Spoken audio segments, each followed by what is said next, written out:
بالله من شرور أنفسنا ومن سيئات أعمالنا من يهده الله فلا مضل له ومن يضلله فلا هادي له ونشهد أن لا إله إلا الله وحده لا شريك له ونشهد أن سيدنا وإمامنا وقدوتنا وشفيعنا محمدا عبده ورسوله صلى الله تعالى عليه وعلى آله وأصحابه وأزواجه وذرياته وبناته وأهل بيته أجمعين ومن تبعهم بإحسان ودعا بدعوتهم إلى يوم الدين. أما بعد،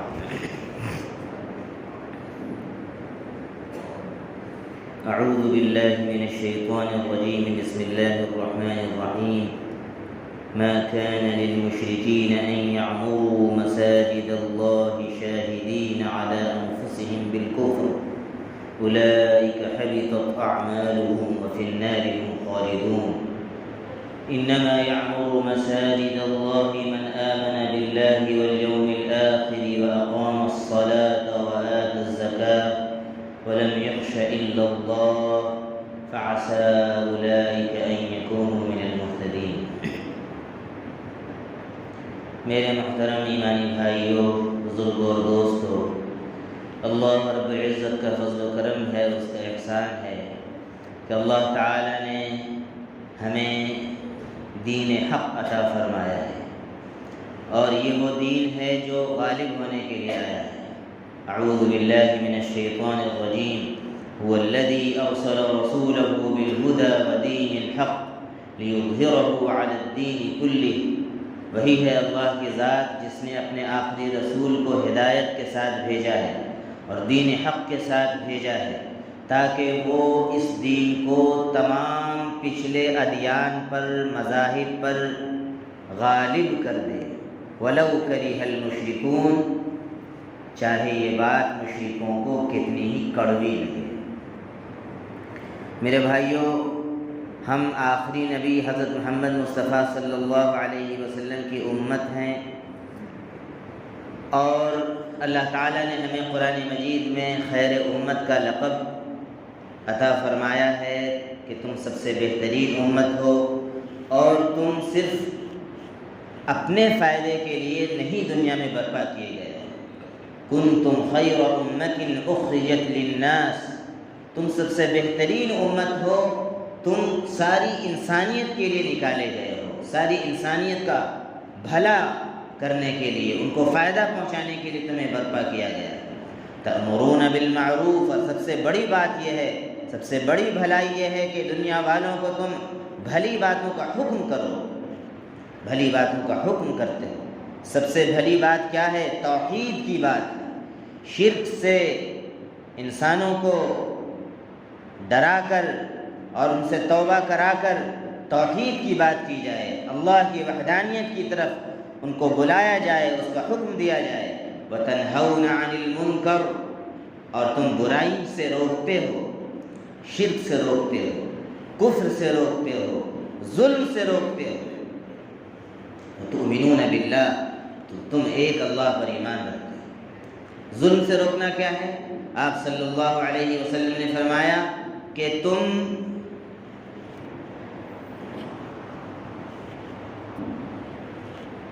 ظالم کو ظلم سے روکو، تم مدد کرو چاہے وہ ظالم ہو یا مظلوم ہو. تو صحابہ نے پوچھا، اللہ کے رسول، مظلوم کی مدد تو سمجھ میں آتی ہے، تو مظلوم کی مدد کریں، ہم اس کو ظالم سے بچائیں، ظالم کی مدد کیسے کریں؟ آپ صلی اللہ علیہ وسلم نے فرمایا، تم اس کو ظلم کرنے سے روک دو، یہی اس کی مدد ہے، اس کو ظلم کرنے سے روک دو. میرے بھائیوں، ہم سبوں کو اپنی اہمیت کو سمجھنا چاہیے. ہمارا رشتہ آخری نبی حضرت محمد مصطفیٰ صلی اللہ علیہ وسلم سے ہے، آپ کے صحابہ سے ہے، خلفائے راشدین سے ہے، سیدنا حضرت ابو بکر رضی اللہ عنہ سے ہے، سیدنا حضرت عمر بن الخطاب رضی اللہ عنہ سے ہے، سیدنا حضرت عثمان بن عفان رضی اللہ عنہ سے ہے، سیدنا حضرت علی مرتضی رضی اللہ عنہ سے ہے، سیدنا حضرت حسن رضی اللہ عنہ سے ہے، سیدنا حضرت حسین رضی اللہ عنہ سے ہے، اور بعد کے زمانوں میں تابعین، تبع تابعین، بزرگان دین سے ہمارا تعلق ہے، بڑے بڑے فاتحین سے ہمارا تعلق ہے۔ ہمارا تعلق بزرگوں میں حضرت حسن بصری سے ہے، سیدنا شیخ عبد القادر جیلانی سے ہے، حضرت اویس قرنی سے ہے، اور فاتحین میں حضرت نور الدین زنگی سے ہے، حضرت سلطان صلاح الدین ایوبی سے ہے، اور ہندوستان کو جنہوں نے سب سے پہلے فتح کیا حضرت محمود غزنوی سے ہے۔ مسلمان ایک عظیم تاریخ رکھتی ہے، مسلمان ایک مالدار قوم ہے، مسلمان کے پاس سرمایہ ہے تاریخ کا، اور سب سے اہم ترین کتاب، آخری کتاب مسلمانوں کو دی گئی ہے، اور آخری نبی کی سنتیں اس کے پاس محفوظ ہیں۔ اور میرے بھائیوں، جو لوگ اپنی اہمیت کو سمجھ رہے ہیں، نبی سے رشتے کا پاس و لحاظ رکھ رہے ہیں، دیکھ لیجئے ان کو فلسطین میں، دیکھ لیجئے ان کو افغانستان میں۔ اگر آپ کو آج کے زمانے میں حقیقی مومن دیکھنے ہوں تو فلسطینی مسلمانوں کو دیکھیے، افغانستان کے مسلمانوں کو دیکھیے، اور جائزہ لیجئے، ہم جائزہ لیں، آپ جائزہ لیں اپنے اپنے ایمان کا، کہ ہم کہاں کھڑے ہیں۔ جو قرآن کی تعلیمات ہیں، جو حدیث کی تعلیمات ہیں، ہم اس پر کس درجے عمل کر رہے ہیں۔ وہ تو نماز سے لے کر، زکوٰۃ سے لے کر جہاد تک پر عمل پیرا ہے، اپنی جانوں کا نذرانہ پیش کر رہے ہیں، اپنے بچوں کو شہید کروا رہے ہیں، اپنی بیویوں کو بیوہ کروا رہے ہیں، اور ہمارا کیا حال ہے؟ ہم خاندانی مسلمان ہیں، ہم سنی مسلمان ہیں، ہم دیوبندی مسلمان ہیں، ہم اہل حدیث مسلمان ہیں، محرم میں ہم کھچڑا کھانے والے مسلمان ہیں، ڈنکا پیٹنے والے مسلمان ہیں۔ ہم تو یہی مسلمان، ہم نے تو اسلام کو یہی جانا ہے۔ بچپن سے ہم نے دیکھا ہے کہ محرم میں ڈنکا بجایا جاتا ہے، اور صاحب اب نئی نئی چیزیں ایجاد ہو رہی ہیں، نبی کے نام پر، نبی کے عشق پر عید میلاد النبی ہم کریں گے، اور صاحب کوئی جلسہ کروا دیں گے سال میں، اور اس کے بعد چھٹی۔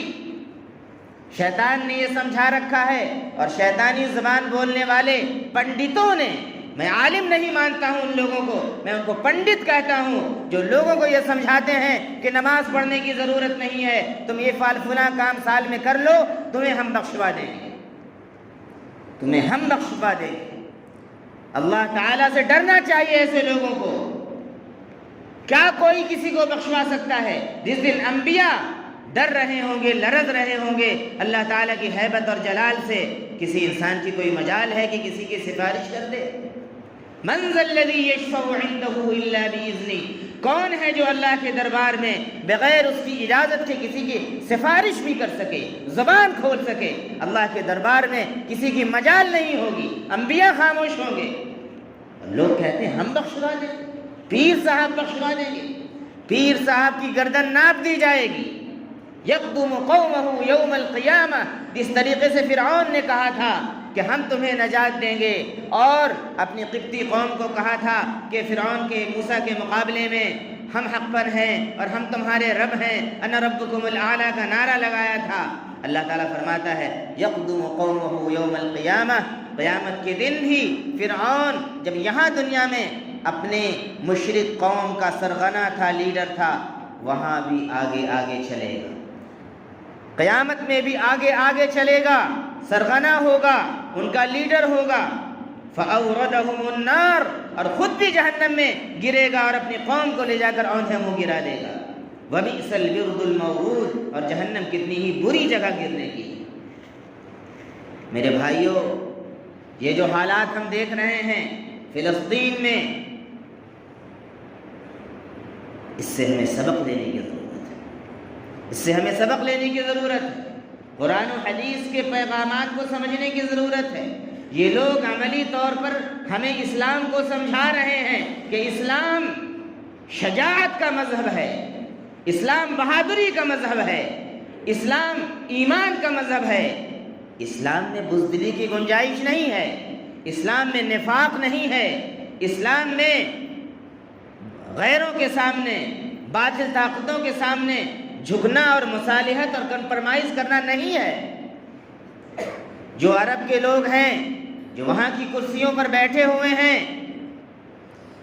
وہ خائن ہیں، وہ یہودیوں کے ایجنٹ ہیں، اور وہ حرم پاک میں مکہ اور مدینہ کی سرزمین پر وہاں ہمارے بچوں پر، ہماری بہنوں پر بم برسائے جا رہے ہیں، اور ریاض کے اندر گانے کی اور ناچ گانے کی محفلیں ہو رہی ہیں۔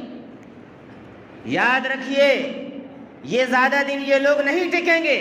اللہ کے نیک بندوں کو اللہ اٹھا کے لائے گا فلسطین سے، افغانستان سے اور دیگر ملکوں میں جہاں جہاں کی عوام ایمان پر قائم ہے، اور ان کو اکھاڑ کر اللہ پھینک دے گا، اور کعبے کی تولیت کو ایسے لوگوں کو اللہ تعالیٰ عطا فرمائے گا جو اس کے صحیح معنوں میں حقدار ہے۔ ما كان للمشركين ان يعمروا مساجد اللہ، میرے بھائیوں، ہونا یہ چاہیے تھا کہ مسجدیں ہمیں بھر دینی چاہیے تھی۔ واقعات اور ہولناک مناظر کو دیکھ کر ہمیں مسجدوں کو بھر دینا چاہیے تھا، دعاؤں سے اپنے گھروں کو آباد کرنا چاہیے تھا، راتوں میں اپنے بستروں کو چھوڑ کر اللہ تعالیٰ کے سامنے گڑ گڑانا چاہیے تھا، روزے رکھ کر دعائیں مانگنی چاہیے تھی۔ ہمارے گھر کا کوئی مسئلہ پھنستا ہے تو ہم لوگ منت مانتے ہیں، نظر مانتے ہیں کہ اے اللہ اگر یہ کام کرا دیجیے گا تو ہم روزہ رکھیں گے۔ ہم سبوں کو چاہیے کہ ہم اللہ تعالیٰ سے اس وقت منت مانیں کہ اے اللہ اگر آپ مسلمانوں کو فلسطین میں آپ فتح عطا فرما دیجیے گا اور مسجد اقصیٰ کو آزاد فرما دیجیے گا یہودی نجس اور ناپاک لوگوں سے، تو اے اللہ ہم نیک بن جائیں گے، اے اللہ ہم روزے رکھیں گے، اے اللہ ہم نمازیں پڑھیں گے، اور اے اللہ ہم بھی تیرے راستے میں جہاد کریں گے۔ آپ نظر مانیے، منت مانیے۔ پوری دنیا کے مسلمانوں کا، پوری دنیا کے مسلمانوں کا معاملہ ہے۔ یہ معاملہ صرف فلسطینی بھائیوں کا نہیں ہے، یہ معاملہ صرف سیاسی نہیں ہے، یہ خالص دینی معاملہ ہے، یہ حق و باطل کا معرکہ ہے۔ اور آپ کو معلوم ہے، یہ حدیثیں آپ نے سنی ہوں گی کہ قیامت کے قریب جو علامتیں ہیں ان میں ایک بہت بڑی علامت یہ ہوگی کہ حضرت امام مہدی رضی اللہ عنہ ظاہر ہوں گے، مدینے کے رہنے والے ہوں گے، اور جب ان کی عمر 40 سال ہوگی وہ کعبۃ اللہ کا طواف کر رہے ہوں گے، تو بڑے بڑے جتنے بھی اولیاء اور اللہ کے نیک بندے ہوں گے وہ ان کو پہچان لیں گے، اللہ کی طرف سے بتایا جائے گا کہ یہ مہدی ہیں، اور لوگ ان کے ہاتھوں پر کعبۃ اللہ کے سامنے بیعت کریں گے، اور پھر پوری دنیا کے وہ امام المسلمین اور خلیفۃ المسلمین بنیں گے، اور پوری دنیا کے مسلمان ان کے علم اور ان کے جھنڈے کے تلے کافروں سے اور یہودیوں سے جنگ کریں گے۔ آخری جنگ ہوگی، فیصلہ کن جنگ ہوگی، اور دجال اس وقت ظاہر ہو چکا ہوگا، اور حضرت امام مہدی علیہ السلام لشکر لے کے چلیں گے، اور یہی وہ علاقہ ہے عسقلان کا جو بیت القدس میں اور فلسطین کے قریب ہے، یہ ہمیشہ حق پر قائم رہے گا۔ ان کے بارے میں حدیث ہے کہ ایک طبقہ میری امت میں ہمیشہ حق پر قائم رہے گا، کوئی بھی نقصان ان کو پہنچانے والا، ان سے دشمنی کرنے والا ان کو نقصان نہیں پہنچا سکے گا۔ صحابہ نے پوچھا اے اللہ کے رسول یہ کون لوگ ہوں گے؟ آپ صلی اللہ علیہ وسلم نے فرمایا ہم فی بیت المقدس واکناف بیت المقدس، وہ بیت المقدس فلسطین مسجد اقصیٰ کے رہنے والے لوگ ہوں گے اور اس کے اطراف کے رہنے والے لوگ ہوں گے۔ یہ وہ لوگ ہیں جو اس وقت جہاد کر رہے ہیں، یہ حضرت امام مہدی علیہ السلام کے ہراول دستے میں ہوں گے۔ اس لیے میرے بھائیوں، بزرگوں اور دوستوں، میں یہ عرض کر رہا تھا کہ ان حالات کو دیکھ کر سب سے پہلے ہمیں یہ کرنا چاہیے تھا کہ مسجدوں کو بھر دینی چاہیے۔ ہم کیا کر رہے ہیں؟ صرف ویڈیو دیکھ رہے ہیں۔ آپ کے ویڈیو دیکھنے سے اچھی باتیں معلومات رکھنی چاہیے، لیکن صرف ویڈیو دیکھتے رہیں، ٹرول کرتے رہیں، اپنے بھائیوں کی لاشیں بھی دیکھ رہے ہیں اور پھر اس پر طرح طرح کی الٹی سیدھے تصویریں آ رہی ہیں وہ بھی دیکھ رہے ہیں، نماز میں آپ نہیں آ رہے، نماز میں آ کر اجتماعی طور پر آپ دعا نہیں کر رہے ہیں، آپ بتائیے کہ کیا صرف آپ کی ویڈیو دیکھنے سے اور ویڈیو شیئر کر دینے سے وہاں کے حالات بدل جائیں گے؟ جواب دیجیے۔ اچھے اچھے لوگوں کا یہ حال ہے۔ ایک سوال یہ کرتے ہیں لوگ، امام صاحب یہ بتائیے اتنا کچھ ہو رہا ہے کیا ہوگا؟ تو اس میں دو بات یاد رکھیے۔ پہلی بات یاد رکھیے کہ جو میڈیا آپ دیکھ رہے ہیں یہ دجالی میڈیا ہے، یہ یہودیوں کا میڈیا ہے۔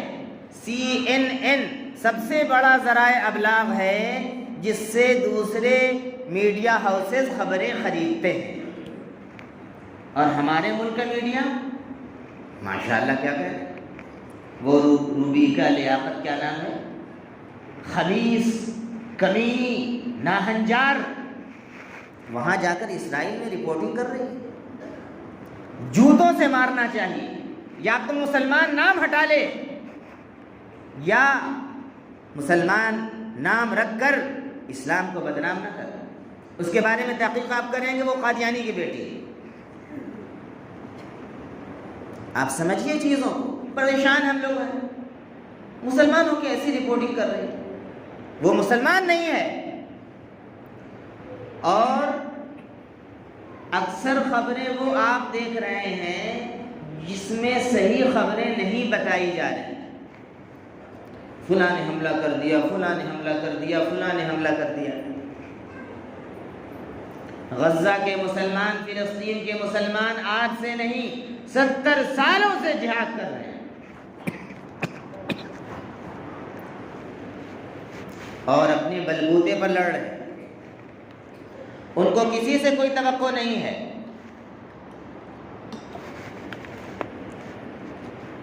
صاف انہوں نے کہہ دیا ہے ہم کو کسی سے کوئی توقع نہیں، اپنے بلبوتے پر لڑ۔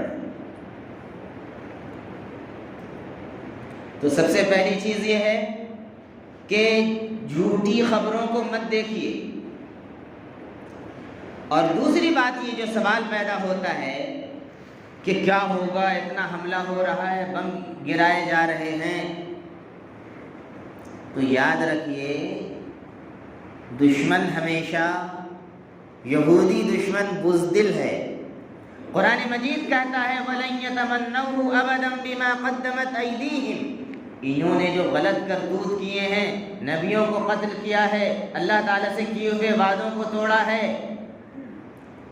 اس وجہ سے یا اپنے کمینہ حرکتوں کی وجہ سے کبھی بھی مرنے کی تمنا نہیں کر سکیں گے۔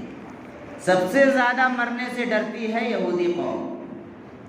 واللہ علیم بالظالمین، اور اللہ تعالیٰ ان ظالموں کو جان رہا ہے، اللہ تعالیٰ نے نشان لگا دیا ہے یہودی ہے۔ اور آگے اللہ تعالیٰ فرماتا ہے قل ان الموت الذی تفرون منہ، اے نبی جی کہہ دیجئے یہودیوں سے کہ جس موت سے تم بھاگتے ہو فَإِنَّهُ مُلَاقِيكُمْ، یہ تمہیں پکڑ کر رہے گی، ثُمَّ تُرَدُّونَ إِلَىٰ عَالِمِ الْغَيْبِ وَالشَّهَادَةِ، اے نتنیاہو سن لے، تو اللہ تعالیٰ کے دربار میں تجھے پہنچایا جائے گا، اور اللہ تعالیٰ فَيُنَبِّئُكُمْ بِمَا كُنتُمْ تَعْمَلُونَ، جو غلط حرکتیں تم جرائم کا ارتکاب کر رہے ہو اللہ تعالیٰ قیامت کے دن جتلائے گا۔ اور اس سے پہلے ہو سکتا ہے فلسطینی بھائیوں کے ہاتھوں سے تم جہنم رسید ہو جاؤ۔ جو تحقیقی خبریں ہیں میں آپ کو خوشخبری سنا دوں، ایک بھی ہمارے فلسطینی لڑنے والے بھائیوں کا بال بیکا ابھی تک اسرائیل نہیں کر سکا ہے، صرف نہتے شہریوں کو مار رہا ہے، پاگل پنے میں صرف بم برسا رہا ہے، اور جو مجاہدین ہیں وہ ٹینکوں سمیت قبضہ کر لے رہے ہیں اور ان کو مار کر ڈھیر کر دے رہے ہیں۔ آپ عرب خبروں کو دیکھیں تو اس میں آپ کو یہ خبریں ملیں گی، اور صرف یہاں کی دجالی خبروں کو دیکھیں گے تو صرف مایوسی پیدا ہوگی۔ یاد رکھیے اس وقت اسلحے کے ساتھ میڈیا کے ذریعے سے بھی جنگ لڑی جا رہی ہے، یہودی میڈیا کے ذریعے سے جنگ لڑ رہا ہے۔ آپ الجزیرہ دیکھیے، عربی میں ہے، اس کا انگریزی بھی آتا ہے، اس میں کچھ باتیں آپ کو صحیح ملیں گی۔ یاد رکھیے حق و باطل کا معرکہ جب بھی ہوگا، ایمان والے ہی غالب آئیں گے۔ کیا بدر میں مسلمان 313 نہیں تھے؟ تعداد کم تھی، اور کفار کتنے تھے؟ 1000۔ گھوڑے کس کے پاس زیادہ تھے؟ کفار کے پاس۔ تلواریں کس کے پاس زیادہ تھیں؟ کفار کے پاس۔ کون جیتا تھا؟ مومنین جیتے تھے۔ یاد رکھیے، حالات آتے ہیں، یہ مراحل ہیں۔ ام حسبتم ان تدخلوا الجنہ، کیا تم یہ سمجھتے ہو کہ تم جنت میں داخل ہو جاؤ گے؟ وَلَمَّا يَعْلَمِ اللَّهُ الَّذِينَ جَاهَدُوا مِنْكُمْ، حالانکہ اللہ تعالیٰ نے ابھی جانچ نہیں لیا ہے، پرکھ نہیں لیا ہے کہ تم میں سے کون جہاد کرنے والے ہیں۔ مَسَّتْهُمُ الْبَأْسَاءُ وَالضَّرَّاءُ وَلَمَّا يَأْتِكُمْ مَثَلُ الَّذِينَ خَلَوْا مِنْ قَبْلِكُمْ، اور تم پر ابھی وہ حالات نہیں آئے ہیں جو حالات پچھلی قوموں پر آئے تھے، صحابہ کے ساتھ آئے تھے۔ مَسَّتْهُمُ الْبَأْسَاءُ وَالضَّرَّاءُ، سختی اور تنگی کے حالات نے ان کو پکڑ لیا تھا۔ وَزُلْزِلُوا، اور پوری طرح وہ ہلا کر رکھ دیے گئے تھے۔ حَتَّى يَقُولَ الرَّسُولُ، یہاں تک کہ رسول بھی کہہ پڑے تھے، مَتَى نَصْرُ اللَّهِ، اللہ کی مدد کب آئے گی؟ أَلَا إِنَّ نَصْرَ اللَّهِ قَرِيبٌ، اللہ کی طرف سے آواز آئی، سن لو کہ اللہ کی مدد قریب ہے۔ کیا ہوا افغانستان میں؟ 20 سال اس امریکہ نے، ملعون امریکہ نے بم برسائے، لیکن 20 سال کے بعد ذلیل و خوار ہو کر اس کو بھاگنا پڑا۔ اسی طریقے سے یہ یہودی بڑے بڑے یہودی جو دیگر ملکوں میں رہ رہے ہیں، وہ یہ کہہ رہے ہیں کہ اب اسرائیل کا خاتمہ ہونے والا ہے۔ جب ظلم کی حدیں پار ہو جاتی ہیں تو پھر اللہ تعالیٰ کی طرف سے مدد آ جاتی ہے، اور اللہ تعالیٰ کس طریقے سے صفایا کرے گا یہ ہم اور آپ دیکھیں گے۔ اور اگر ہم حق پر قائم رہے اور ہم نے نمازوں کو آباد کیا، مسجدوں کو آباد کیا، دعا کرتے رہے، ذکر میں اضافہ کر دیا اور دعا میں اضافہ کر دیا، اور اپنے بچوں کو بھی ہم نے دین سمجھایا، جہاد سمجھایا، ایمان سمجھایا، قرآن سمجھایا، تو ہم نہیں تو ہماری آئندہ نسلیں انشاءاللہ وہ دن دیکھیں گی کہ جب کہ مسجد اقصی انشاءاللہ فتح ہو۔ میرے بھائیوں، حوصلے کے ساتھ زندگی گزاریے، شجاعت کے ساتھ زندگی گزاریے، بہادری کے ساتھ زندگی گزاریے۔ اس کے لیے حرام لقمے کو چھوڑنا پڑے گا، جوئے کے اڈوں کو چھوڑنا پڑے گا، اور مسجدوں کو آباد کرنا پڑے گا۔ اور یہ مت سمجھیے کہ صرف فلسطین میں ہو رہا ہے۔ اگر ہم آنکھ بند کر کے اور اپنی غلط حرکتوں میں ملوث رہے اور توبہ نہیں کی تو اللہ تعالیٰ پکڑ کرنے پر قادر ہے۔ اللہ نہ کرے ہندوستان کے جو حالات ہیں، اگر ہم اب بھی نہ جاگے تو کیا کچھ ہو سکتا ہے ہندوستان میں، اسے ہم کہہ نہیں سکتے۔ اس لیے میرے بھائیوں، یہ حالات جگانے کے لیے اللہ تعالیٰ نے پیدا کی، ہمیں جاگ جانا چاہیے پورے طور پر اپنے کو اندر سے برائیوں کو نکال کر اچھائیوں کو داخل کیجئے، ایمان میں پختہ ہو جائیے، عمل میں کھڑے ہو جائیے، پکے مومن بن جائیے، پھر دیکھیے اللہ کی مدد کیسے آتی ہے۔ اللہ تعالی ہم سبوں کو ان باتوں کو سمجھنے کی توفیق عطا فرمائے، قرآن و حدیث کا مطالعہ کرنے کی توفیق عطا فرمائے، اور جو ہماری ذمہ داریاں ہیں ہمیں اپنی ان ذمہ داریوں کو اللہ تعالی ادا کرنے کی